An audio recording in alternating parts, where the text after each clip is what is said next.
I'm Harry Miller, and in this presentation I'm going to show you how to write queries in Visual C#. Using Language Integrated Query, or LINQ, you can query data from any data source that supports LINQ, such as a SQL Server database, XML, in-memory arrays and collections, and ADO.NET datasets. Because the queries are written in the C# language, your query results are returned as strongly typed objects. I'll demonstrate how to create queries on a list of data objects that contain the attributes of a set of fictional students.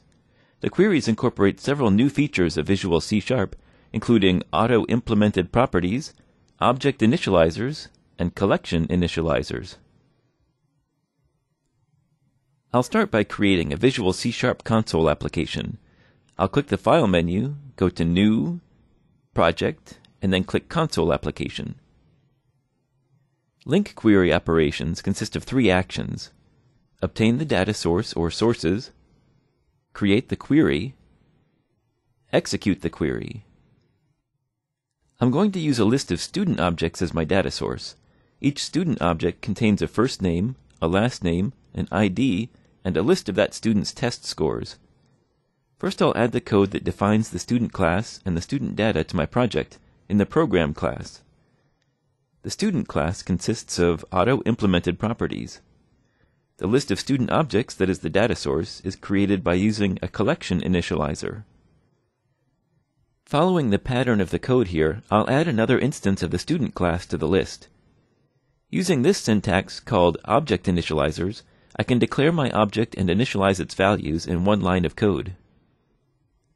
This whole data structure will be initialized and instantiated without explicit calls to any constructor or explicit member access.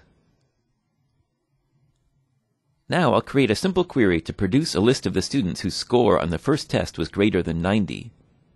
I'll paste my code in the main method. Notice that this query is very much like a SQL query.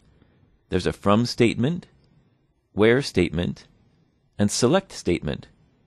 But I'm able to write this query language directly in my C# code. And if I type the query manually, I get IntelliSense as well. Keep in mind that the variable student query only contains the definition of the query, not the results of running the query. The typical mechanism for running a query is to use a for each loop. So I'll add a for each loop to iterate through all the student objects that are returned by the query and write the names out to the console.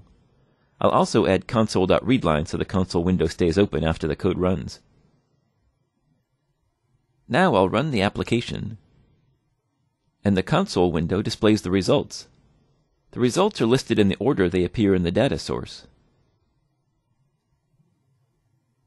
Now I'll modify the query to show the results differently.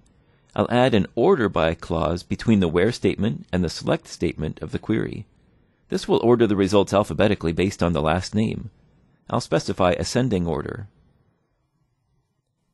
I'll run the project, and the list is now ordered alphabetically.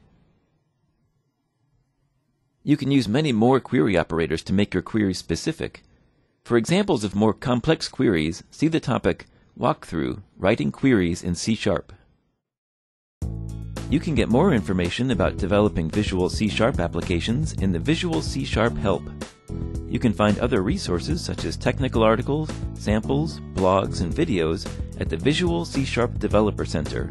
Just go to msdn.microsoft.com/C#.